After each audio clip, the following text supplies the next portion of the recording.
নমস্কার বন্ধুরা, আজকে পৌষ সংক্রান্তি।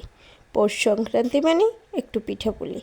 এই যে আমি আর মামুনি এখানে বসে একটু ব্লেন্ডারে চাল পেস্ট করে নিচ্ছি। একটু আজকে আমি বানাবো কাঁচি খোসা পিঠা। সবাই বানায়, আমার তো কাঁচি নেই, তাই আমি বানাবো চাকু খোসা পিঠা। কিছু করার নাই, যেটা নেই তো নেই। এদিকে আমি এই যে চাল পেস্ট করে নিয়েছি আর এদিকে দুধ গরম করতে দিয়ে দিয়েছি। দুধটা ভালো করে একটু জ্বালিয়ে নেব। দুধ জ্বালাতে দিয়ে এদিকে চালটা একটু ঘুটে নিচ্ছে। দেখো আমার ব্লেন্ডারে পেস্ট করা চালের গুঁড়া। এই যে দুধটা ফুটে গেছে, খুব ভালো করে জ্বালিয়ে নিয়েছি দুধ। আমি 2 কেজি দুধ নিয়েছি। 2 কেজি দুধ জ্বালিয়ে আমি 1.5 কেজির মতো করেছি। একটু ঘন ঘন হলে ভালোই লাগে খেতে।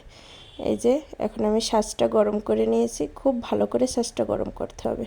শাঁসটা গরম করে নিয়েছি আমি, যেহেতু ইলেকট্রিক চুলা ব্যবহার করছি। এই যে আমি এখন পিঠাগুলো দিয়ে দেব। দেখো আমার পিঠাগুলো ইলেকট্রিক চুলা হলেও খুব সুন্দর হয়েছে।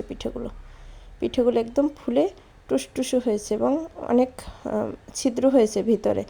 বেশি ভিতরে ছিদ্র হলে হয় কি, একটু দুধের ভিতর ভালো পিঠাটা ছোক করে, খুব সুন্দর করে ছোক করে, আর খেতেও ভালো লাগে, তাড়াতাড়ি নরম হয়ে যায়। বাচ্চারা খুব মজা করে খেতে পারে। তোমরা কে কী পিঠা বানিয়েছো অবশ্যই জানাবে।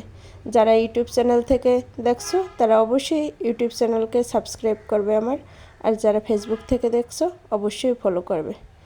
দেখো আমার পিঠা হয়ে গেছে, আমার পিঠা ভিজানোও হয়ে গেছে। এই যে আমি বানাচ্ছি আর ভিজাচ্ছি, গরম গরম ভিজাইলে হয় কি, খুব তাড়াতাড়ি দুধটা ছোক করে নিয়ে নেয়। এই যে আমার পিঠা 2 ঘন্টা পরে ডান হয়ে গেছে। সবাই ভালো থাকবে, সুস্থ থাকবে, আমার জন্য সবাই আশীর্বাদ করবে। অবশ্যই জানাবে কিন্তু তোমরা আজকে কে কী পিঠা বানিয়েছো। আমি বেশি কিছু বানাতে পারিনি, শুধু এই দুধে ভিজানো পিঠাটাই বানিয়েছি।